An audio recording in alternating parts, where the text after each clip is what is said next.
Welcome to the show, everybody. My name is Paul Calamere. This is Your City, Your Voice, coming to you live from the studios of 4680Q Radio this morning. That's right, I'm in the studio again. I love coming in the studio, but sometimes the inclement weather keeps me away from the studio because I don't want to get involved in bad weather. And I'm just looking at the time. I'm a little bit late, but don't worry about it. Forget about it.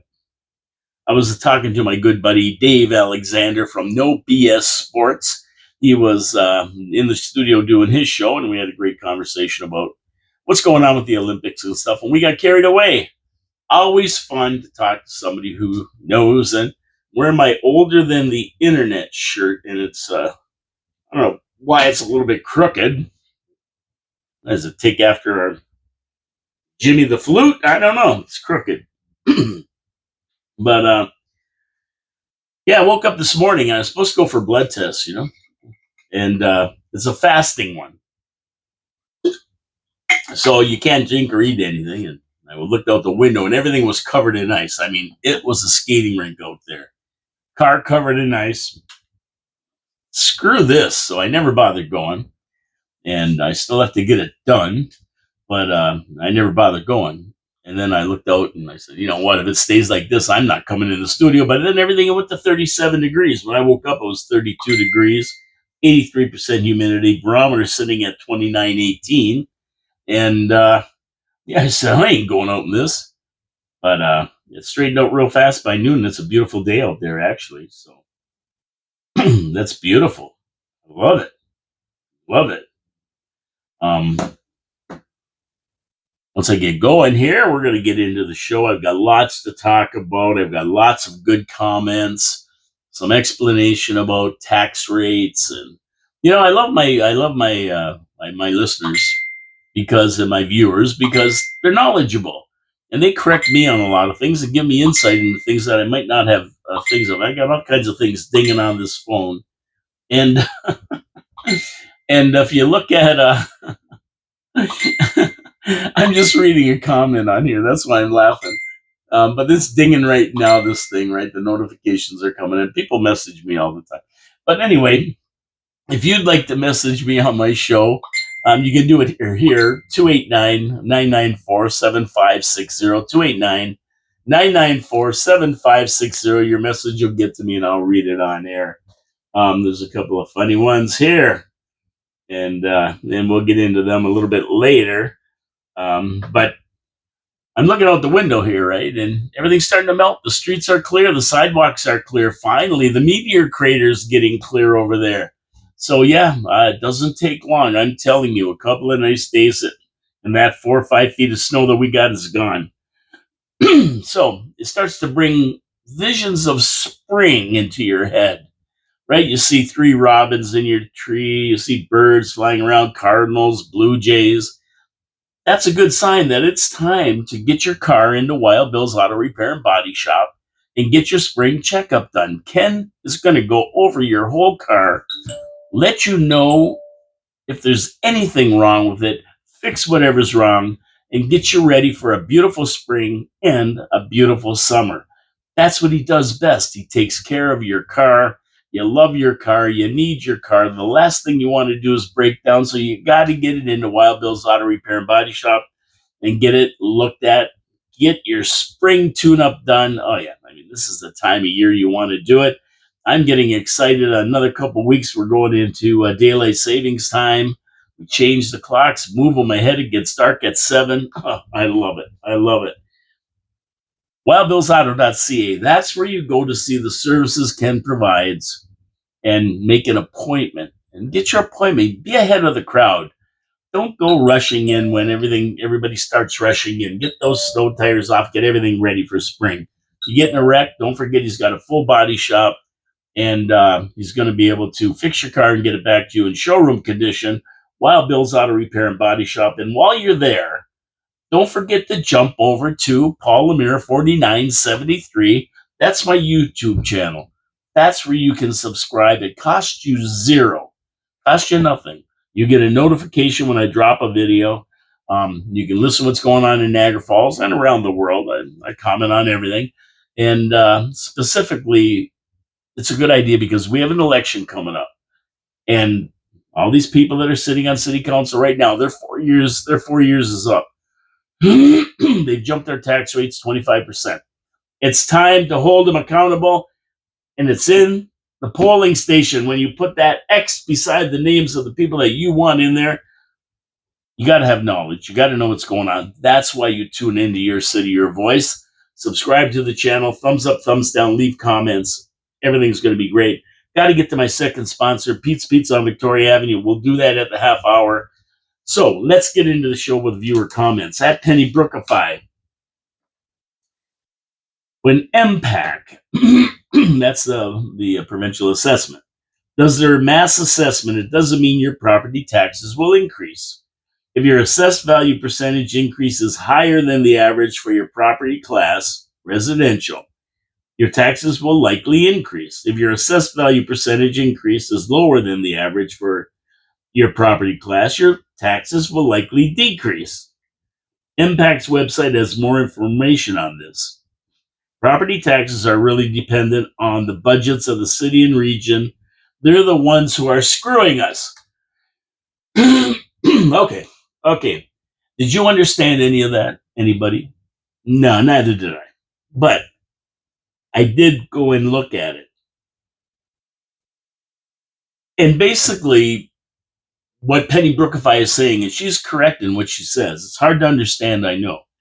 So I'm going to break it down and try to make it understandable for you. Now, the last assessment was done in 2016. Houses have increased exponentially since then.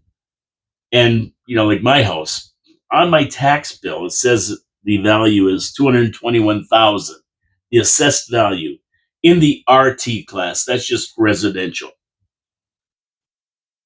That was determined in 2016, but now the true market value of that house is probably $600,000 or a bit more. So, if we're gonna be looking, the province comes in and MPAC does an assessment, market value assessment. My house, maybe according to them, looking at all the prices in my class RT, excuse me, across the province, might be $450,000. Even though I could sell it for 600, it might be 600. I don't know. They take the averages of everything. Now, seeing as all homes have tripled in price, I can't see the chances of your market value assessment being lower than the M class category you're put in, like my RT. I think it's slim and none that your property assessment is going to be lower than the class. I mean, most likely it's going to be more, and your taxes will go up. There will be an increase because of the market value assessment and MPAC. Now, just logically, they do these assessments for what? Can you answer that question? Why do they do these assessments? Well, they do it for one reason: to make money. It puts more money in provincial coffers, right?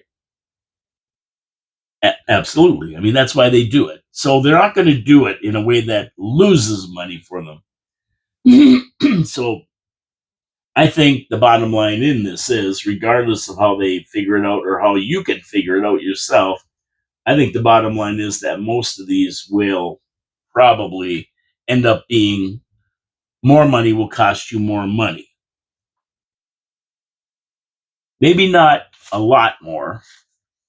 Like, it's not going to be 3 times or whatever. It's going to be more. Maybe not a lot more, but it probably will be more. I'd be very, very, very surprised if it wasn't more. And Penny Brookify is right in her comment that the thought that the region and city are the main culprit for large tax increases, a lot more than MVA or MPAC, because they get a shot at us every year. And that makes sense right there. They do get a shot at us every year. Every year they've raised our taxes 25% over the last 4 years. So there's your shot right there. They have at us every year to raise our taxes. And MPAC is once every 4 years.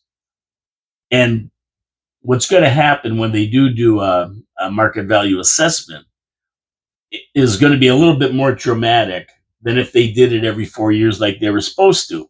So 2016, there should have been one in 2020. We were in the middle of COVID. People weren't working. They're not in the offices, so they never could go out to houses to do their evaluations, because they do in-person evaluations on a certain number of places. So they never did it then. And then we come up on 2024. They should have done one last 2 years ago. They never did. So now we're coming up on 2028, should be the next one. So we'll see what the province does, but ultimately, you probably will see an increase. There's going to be very, very few people that get a decrease. They do this to make money. That's the bottom line. But don't worry about it being a huge increase. I don't think you're going to see that. I don't think you'll see the big increase. That's just not. Geez, can you imagine if your taxes went up to triple or something? It would break so many people. You wouldn't be able to handle it. So I don't think you're going to see that kind of thing. And away we go. So, now Gary Wilkins. I don't know when this message was from. He said, "What? No show today?" Well, Gary, when did he put that?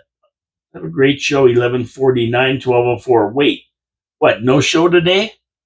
Gary, yeah, I'm on. Whether it's streaming, I don't know. It should be streaming out there. Why wouldn't it be? Everything's set, right? So there should be. Maybe he got it before I started, because I started a little bit late. But I'll tell him there is a show, just so he knows, right? Yeah, there we go. There is a show. Well, don't worry. Come on. Don't get too excited about it. There is a show today. Now, so that explains it. What Penny Brookify is saying, and if you want more information, just go to Google MPAC, and it'll tell you exactly how it works. It's very confusing, though. I will give you that. At the Iceman 69, zero liability. Also, SciTech is putting an overzealous perimeter on people. You need that buffer, then buy up the property around you. Yet, on the other side of Town Line Road, there's no 2-kilometer buffer zone. SciTech's lawyer was like the lawyer on The Simpsons. He's talking about when SciTech went to City Council and advised them they should have a 2-kilometer zone around their plant on Garner Road, because basically, if anything happens at that plant, it's a chemical plant, there could be big trouble for everybody who lives in that area. And we were talking about the new development that wants to go out on Oldfield Road at Dorchester, where we're seeing Palfinger. I think that's the name of the company. I think it's Palfinger, isn't it? Pathfinger? I don't know. But anyway, some company there doesn't want them built because of they get too many complaints about noise and that kind of thing. And they get the MOE on their backs. And, they're of course giving the worst scenario of noise and shifts and everything else, and kind of using fear-mongering to get City Council to change their mind about it. But it doesn't matter about City Council anyway. It goes to OLT. OLT will approve it, and that'll be the end of it. Just cost us a lot of money if they do that and don't make the right decision. Now, SciTech came to City Council with the same thing, and they had a note written by their lawyer to read to them, to advise them they shouldn't be building within 2 kilometers of this plant. They did anyway. I think the new hospital they're building out on Montrose Road is in the 2-kilometer radius. So they're not paying attention, City Council. SciTech warned them. So where's the liability now? We told them if something happens, they say, hey, here's our lawyer. We went to City Council and told them. So we warned them. They didn't heed the warning. That's their problem, not ours. So it's usually about liability. That's what John's talking about. So he said there's zero liability, but I'm not quite sure about that one, John. You might say that, but if it came down to a court of law and they were warned about it, they're going to share some of the liability. They put the houses there. City Council approved the houses. So it's good. It would be an interesting case if something happened like that. The lawyer on The Simpsons, I don't remember the lawyer what he said.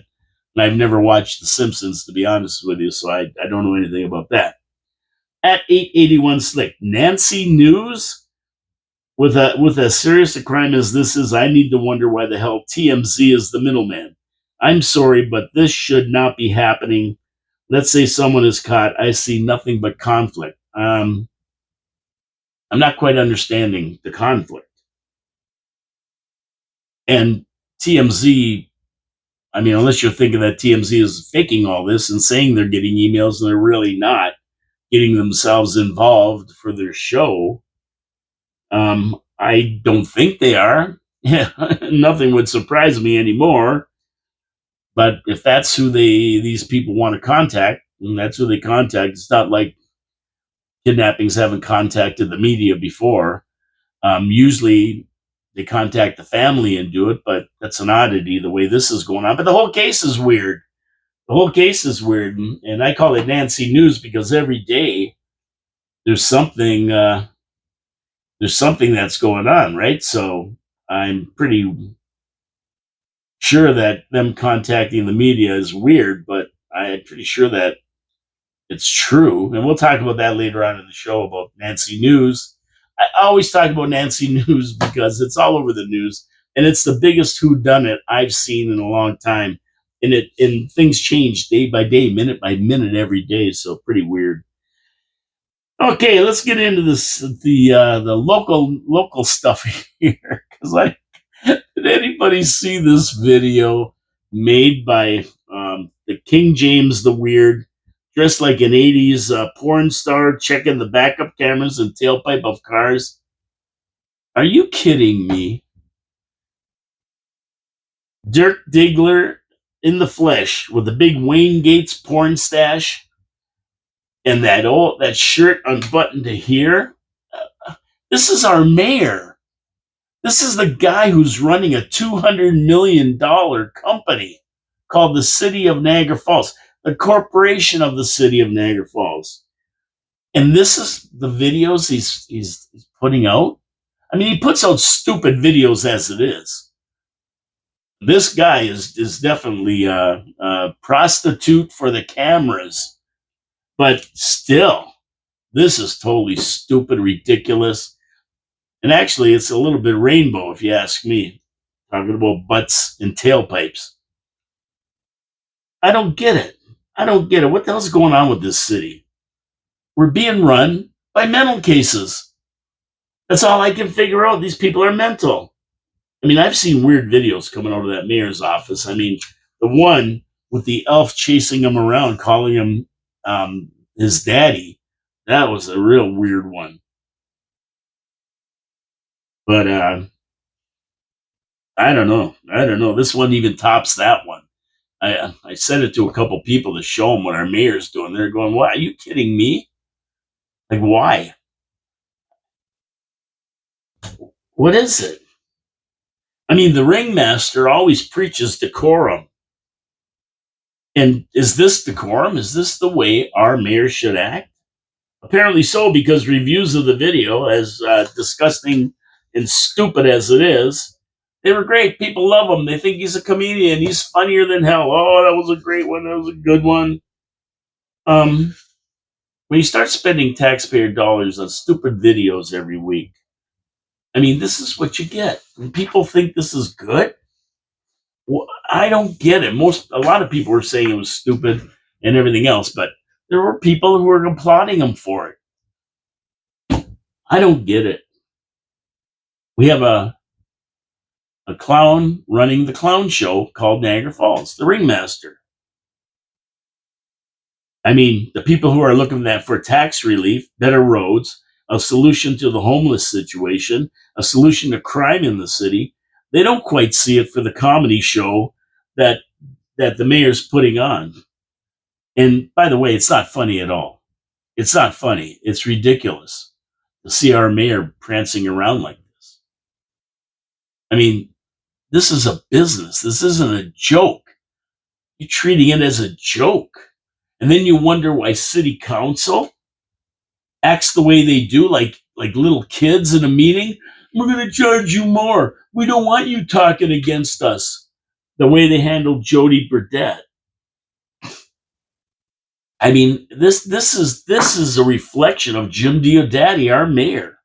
It's ludicrous. And to think that we pay them to continually raise our taxes and shut out those that have an issue with their behavior. I mean, that should go to integrity commissioners. Is this the way your mayor acts? I mean, where's the integrity? Where's the decorum for a mayor in the porn stash video? It's ridiculous. You decide, leave your comments on my video. Leave your comments. What do you think of that video? I sent it out to a few people, and their comments were pretty disgusting. Yeah, they thought it was really inappropriate and stupid for somebody who runs the city. We elected to run our city and take care of our money. But what do you think? I could be wrong. That's my look at it.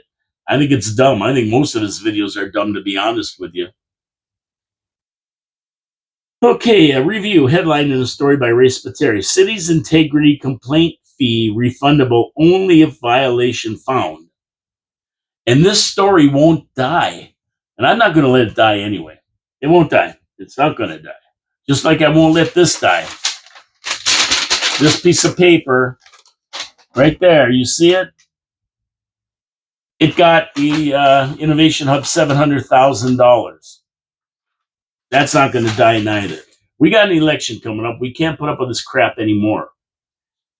So, I've talked about this $1,000 daily. And what happened was Councilor Fritz von Cario, the Kaiser, got up and said that they wanted to raise the fee to file an integrity commission complaint, raised $1,000.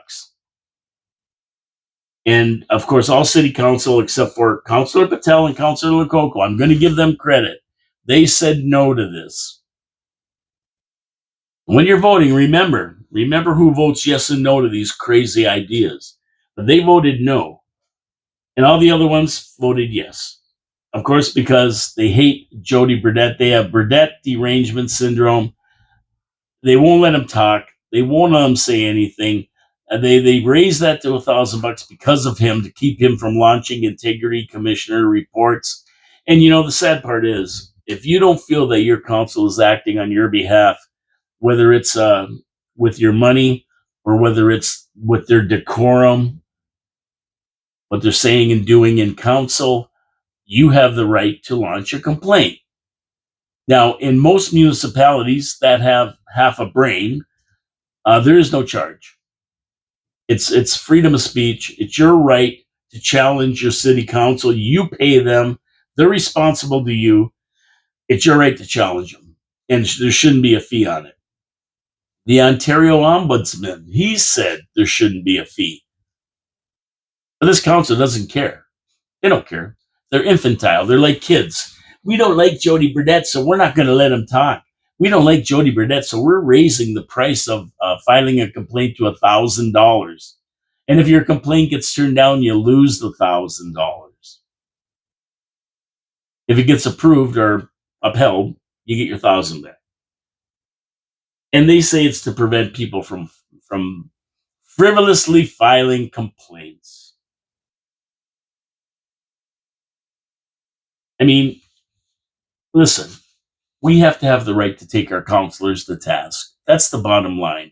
And there shouldn't be a fee for us to do it, because once you put a fee on it, then only people with money can launch a complaint. If I don't have $1,000 and I have a complaint, I can't do it. What am I going to do? Go to GoFundMe and then raise the $1,000 so I can launch a complaint? I mean, maybe that's what we need in this city, a group of people, 200 or 300 people who get together. And when there's a complaint that they think is valid, they launch it and they all fund it. Everybody throws in $5 or $10. I mean, that's what we're going to need in this city. Because for people to keep plunking down $1,000 is impossible. That is vexatious, right? And that's what thing. Now, when we get to the dollars and cents, because that's what they all lean on. That's what they all lean on. Oh, it cost taxpayers $177,000 for all these complaints. Woo-hoo-hoo. Woo-hoo-hoo. They never worry about saving us money at all. Look at $700,000 right here. 17 million for a walking trail nobody wants. 17 million for the exchange. They blow our money like crazy, and they're worried about $177,000. They give money away to use porn stash Jimmy, his term, nilly willy, and have no regard for taxpayers when raising our taxes 25% over the last 4 years. And they're going to cry about $177,000. Let me tell you what $177,000 represents on your tax bill. They're so worried about the taxpayer. Let's just talk about that. It represents on your tax bill that I just paid mine this week, $910. It raises your taxes $3 a year. Where did I get that number? From Tiffany Clark. That's where I got that number. She figured out what it cost if we we put in the savings measures that counselors have suggested, and I used those numbers to get $3 a year. Her numbers. I didn't make them up. $3 a year. That's the cost of democracy. That's the cost of your right to launch a complaint against the city councilors in city council if you think they're doing something wrong. $3 a year to uphold democracy. Is it worth it? Is it worth being able to hold city councilors accountable for our money and for our decisions? Is it worth $3 a year on your tax bill? Hey, that's up to you. It sure is worth it to me to uphold the democratic process. And that's all. With all the complaints Jody launched and all the whining and crying and gnashing of teeth down on Queen Street here at City Council building, oh, that we love our taxpayers. The taxpayers shouldn't have to pay for this. Well, they give away $700,000 5 minutes before. Yeah. Do not buy into this nonsense. It's $3 a year. If you think $3 a year is worth democracy, yeah, that's what it costs you. That's the truth. I mean, instead of demanding and demonizing people like Jody Burdett, we should be celebrating these people. These people are following it, and they're holding our councils accountable. You put your hard-earned money on the table. They take care of your hard-earned dollars. You work hard for that money, and you give it to the city, and you expect them to take care of it for you. And when they don't, integrity commission complaints are launched. And you know what? They should be free. They should be free. City council should be embracing the democratic process. They should be thanking Jody for showing an interest in it. And Jody's complaints aren't just off the cuff. Walk into city council, start making complaints. No, they're well written. He writes down why he feels it's been a violation of the integrity of the city council, why. He gives the reasons. Now, the integrity commissioner, he might decide to go with Jody or against him. But either way, it's the process that we have to uphold. You know, there's always that thing, I don't agree with what you say, but I'll support your right to say it under the freedom of speech, in the rights of what is the Charter of Rights and Freedoms. So the Ontario Ombudsman, he stands with the position there should be no fee to file complaints. So, I mean, Lori Lococo posted this, asking for people's opinions. She had 170 plus comments, or probably 200 or 300 by now, and most criticized the decision to raise the fees. So, I mean, if you want to uphold democracy, it's $3 a year, 75 cents a quarterly payment that you make. To me, it's a cheap price to pay. Let's move on. But I got to get to my second sponsor before I forget, because I will forget. Pete's Pizza on Victoria Avenue. Why do I like Pete's Pizza on Victoria Avenue? Because they know how to make a pizza. And not only that, they know how to be consistent when they make a pizza. That's right. They use the Mancini family recipe for their sauce, Mancini family recipe for their crust, their dough. And when you have those two mainstays of a pizza, it's only a matter of putting the right blend of cheese, the sauce on the pizza, and cooking it right. Now, all the other toppings you can add on there, pepperoni, peppers, the whole bunch. It just makes the pizza that much better at the end of the day. But you need that good solid base to start with. That's what Pete's Pizza have, and that's why they make a great pizza. Two locations, Victoria Avenue, Thorold Stone Road at Kaler in the northwest part of the city. Equally good. Equally good. You know you want a pizza, order it today. 905-374-2222. They also have fantastic wings, chicken parm sandwiches, steak subs, steak and cheese poutine, regular poutine, panzerotti, you name it. They run the whole gamut of really good food. You can order anytime. They use Dine and Dash and Skip and whatever the heck else they are.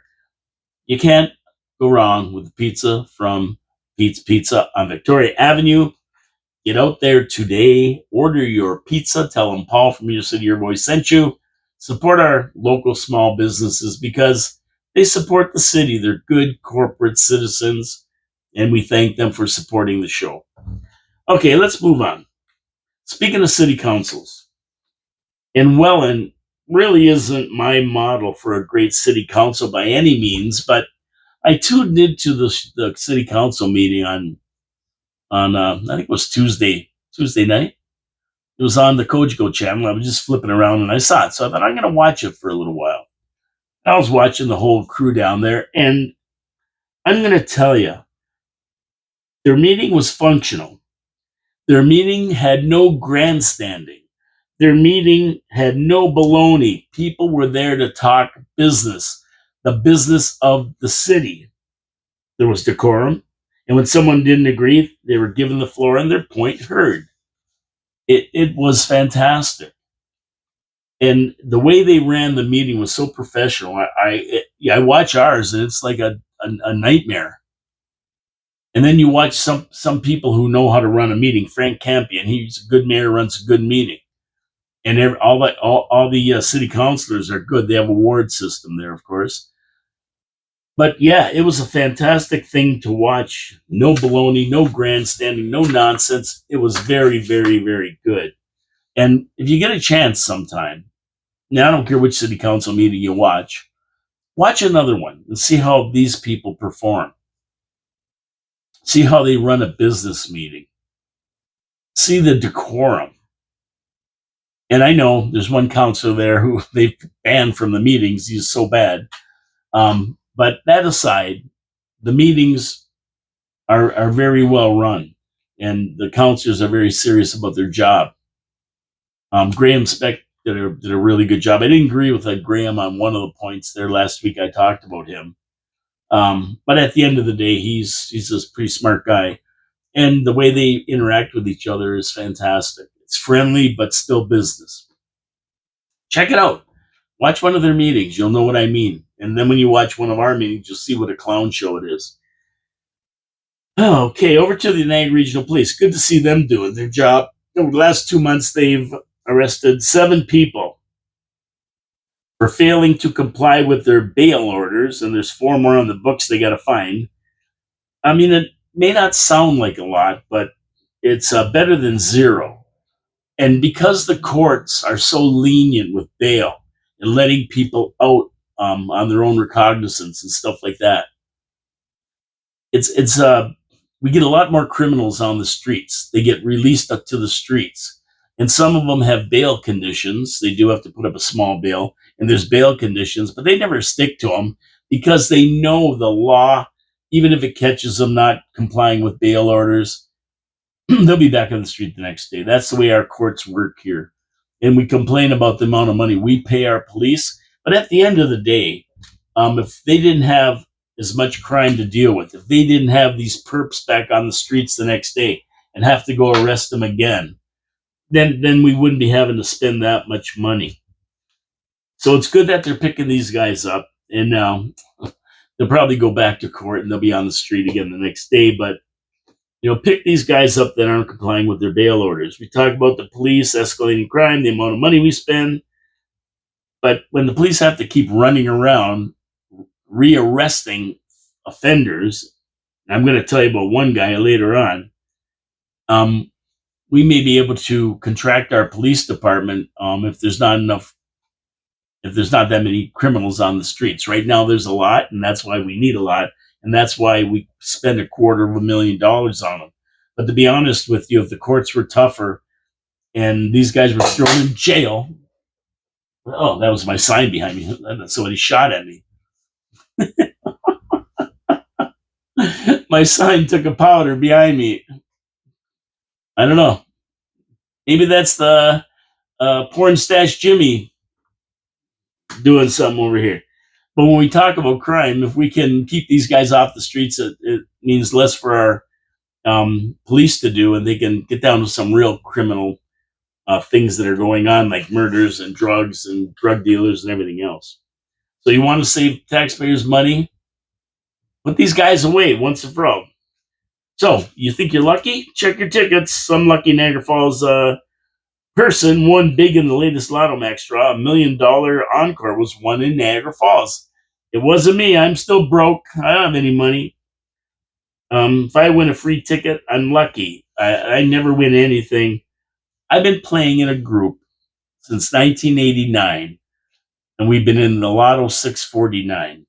That's almost 40 years ago. And you know what? We have won nothing. 4 to 6 was the best we've ever done. But we keep playing because you know what's going to happen. As soon as you don't play the numbers again, bang, you win. Your numbers win. So we keep playing them like dummies, and hope that one day our numbers will come in, and hope that we don't die before our numbers come in, that we can outlive the lottery before we win it. So check your tickets. Congratulations to whoever won the million, and have a good time. Enjoy your money. What the hell? I'm glad somebody in town won. Let me put it that way. You read about all these people all over the place winning, but you don't see a lot of people in Niagara Falls win. Few people. So have a good time with your loot. Now, while this person is winning money, another is making money shoplifting and stealing. Now, get this one. A Welland shoplifter who has amassed 120 shoplifting violations and convictions just got caught again. 50 years old, 120 convictions. He's not in the slammer. So he's added to his 14-page criminal report.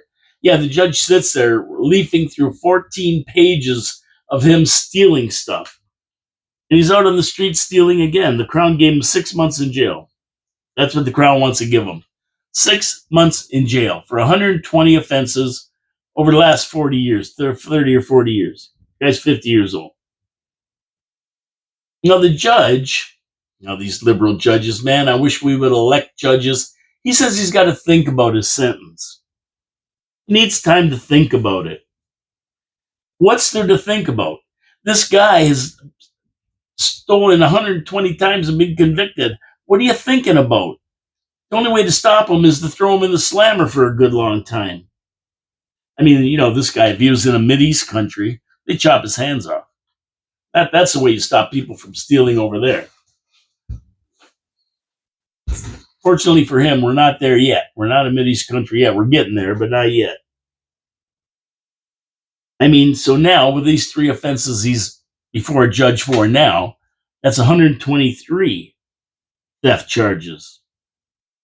And what has he done in jail for all these charges? 4 years. 4 years, that's it. 6 months at a time, 6 months here, 6 months there. He gets out, he steals again. Now, the defense attorney said that he's appeared in court with this guy before. And by the time the attorney got back to his office from the court case, this guy was arrested again for stealing. Now, as soon as he walks in a store, this guy, because everybody knows who he is, the store owners call the police because they know he's in there and he's going to steal something. Now, he's going to remain in custody until sentencing in April. And I guarantee you this guy will be out on the street in no time. Time served. Out on the street, stealing again. He'll get another 120 charges if these guys don't throw him in jail. But to me, it looks like the judge already has said, I don't know, 6 months. But, this doesn't apply to a guy shoplifting little stuff out of a store. This applies to all criminals. The ones stealing cars, the ones smashing, grabbing jewelry stores. It applies to them all. And we got to get away from these liberal judges. And you wonder why we need police. 120 convictions, arrests. This is the police. 120 times they've had to deal with this guy. What do you think? Did this guy go to the slammer or not? Let me know in the comments. Let's see here. Any messages? Let's see. No, there's no notifications. No messages. Everything's clear. 289-994-7560 if you want to message me something about what I'm talking about here. Okay, Mark Carnage. He never fails to surprise Canadians. He's always surprising me. I can't believe anything could be worse than Mark Carnage, and then he gives me a hold my beer. I can do worse. He's done it again. He suggested that Canada is not a Christian nation, saying that Christian nationalism is un-Canadian, and that the state is more important than faith. Some communist to me.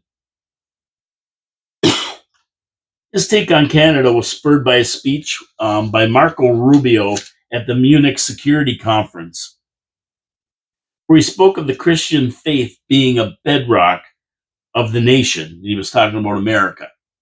And it's a bedrock of Canada, too, to be honest with you. Carney's take on Rubio's speech? Well, he said, Mr. Rubio has spoken, and the American administration from time to time talks about Christian nationals. It is not Canadian nationalism. That's what he's saying. That's not Canadian nationalism. Canada's nationalism is a civic nationalism. That's right. But Carnage forgets it was Catholic and Christian missionaries who built all of Canada's institutions. Carnage believes that Muslim beliefs are Canadian beliefs, that Muslim values are Canadian values. I mean, we've seen how this diversity is our strength has gone. We've seen this country fallen to the bottom of the pit because of that. Diversity is not our strength. It's what breaks the country up. That model of governance does not work. Never has, never will. This ideology is a complete 180 from where the U.S. is headed.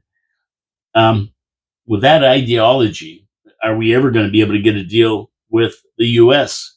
It's totally opposite of what the U.S. ideology is at this time with Trump.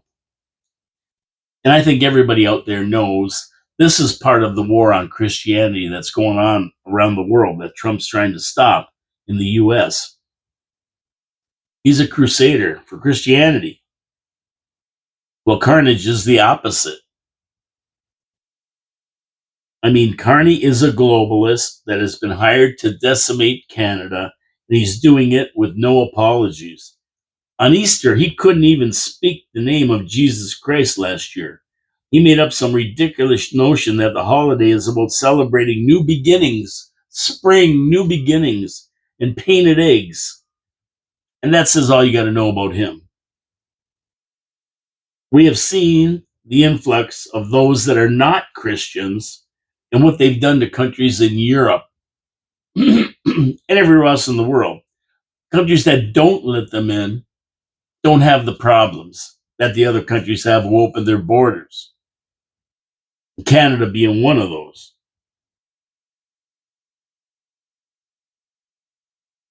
The war is on. It's on. It's on against Christianity. We're seeing it develop live before our eyes.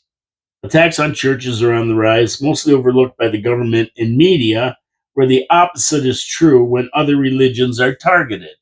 Oh, yeah, you'll hear about all these mosques being burned down and everything else going on, but you'll never hear about all the churches being burned down, and there's a lot of them. Don't say Merry Christmas because it might offend somebody. Don't walk your dog because Muslims don't like dogs in their neighborhood. No ham in schools. No bacon in schools or in restaurants. Food has to be halal. It's all there in front of your face if you want to look at it, what's happening. And you see what's happening. It's right there. Up to you whether you want to acknowledge it or not, but it's there and it's happening. And Carnage believes it, and he's pushing it. Now, this is a war, good versus evil, two different ideologies. And he's trying to mix them like oil and water. It doesn't work. One of them's got to suffer. Over to the Middle East, where things are heating up to the point that some form of military assault on Iran is imminent. Could happen by this weekend. The USS Gerald Ford is heading to the Persian Gulf as we speak, with the USS Abraham Lincoln sitting waiting, and Iran has been flying drones and they've been getting shot out of the sky and everything else. So they're prepared for war. They said they're prepared for war. Hundreds of aircraft have been sent to the Middle East. A lot of KC-135 tankers. If you go to Flight Aware 24, you will see everything flying around the Middle East. U.S. Military planes, Air Force, and they're getting ready. Now, the U.S. insists that no uranium enrichment takes place in Iran. Iran must hand over its stockpiles of enriched uranium.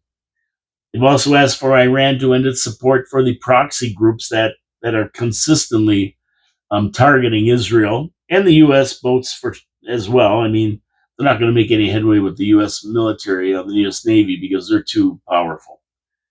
They got stuff that nobody's even heard of. But they want the Houthis, Hezbollah, Hamas, ISIS. They want them to all be Iran to quit supporting them. These terrorist groups. They've been rejected by Iran, and the Ayatollah remains defiant in the face of a U.S. strike on the country. And basically, Trump is aiming at him. Khomeini says Iran has weapons that can sink an aircraft carrier and slap the largest military in the world to the ground. So he really believes that Iran can beat the U.S. military.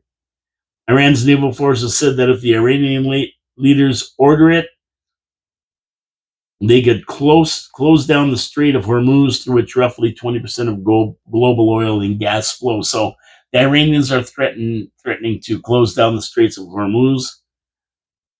Iran insists that Iran is not Venezuela, and that Trump fears a military reprisal from Iran. Trump does not fear Iran, believe me.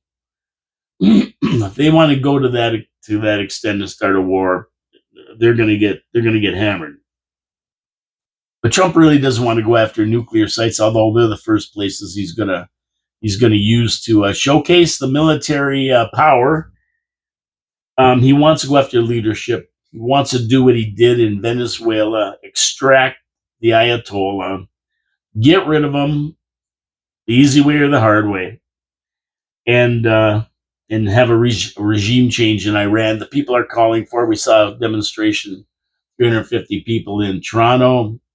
Iranians for regime change. They want to get rid of this Ayatollah, the fundamentalists, and move on with Reza Pahlavi, the Shah of Iran's son, running the show. Trump is still hoping for a breakthrough in negotiations so they don't have to go to war. But he makes no bones about it. If he has to go to war, he will. He's not afraid of Iran. He's not worried about them. And believe me, if they've watched what happened in Venezuela, they'll know Trump isn't messing around. He's not fooling around. It's going to happen. So I don't know if any of you guys have gotten into the Epstein files yet.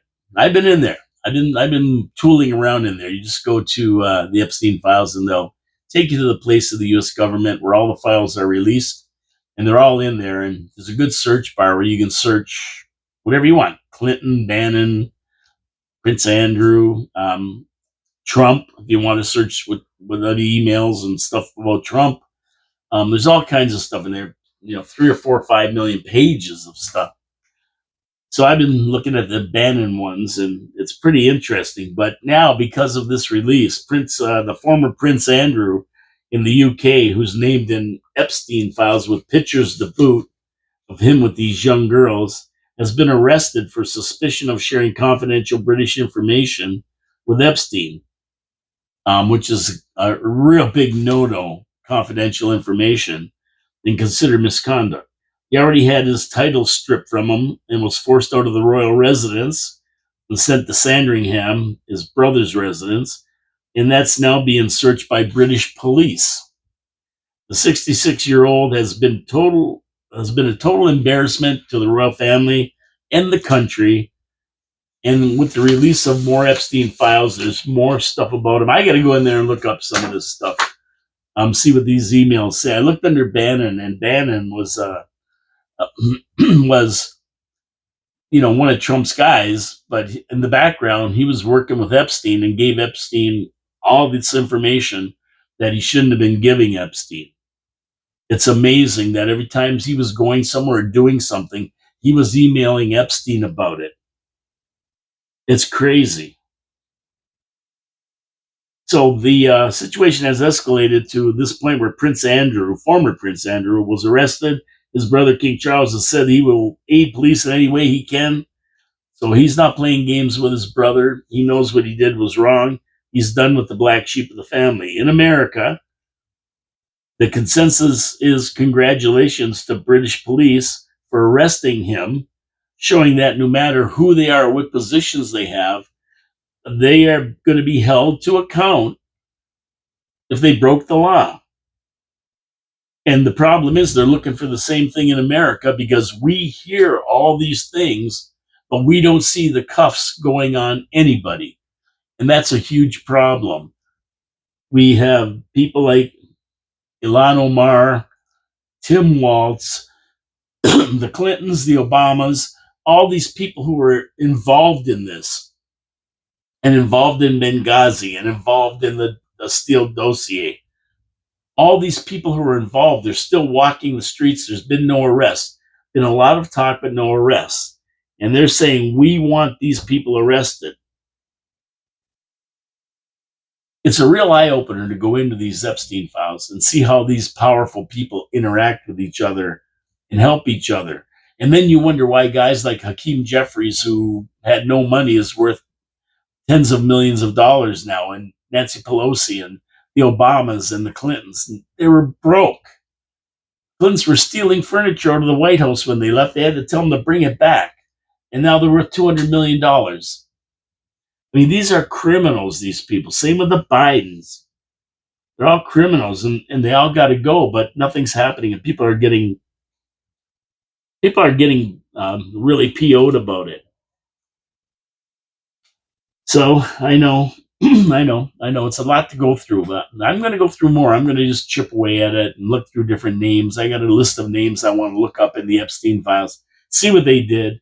One thing I do know is there's nothing about Trump in there. I mean, there's a lot of stuff about Trump's name attached to it, but nothing about anything he did, because you can be sure that the Democrats had access to all this while Joe Biden was in office. If there was anything there that implicated Trump in anything nefarious, he would have definitely been taken down quick by them. I mean, they tried to kill him.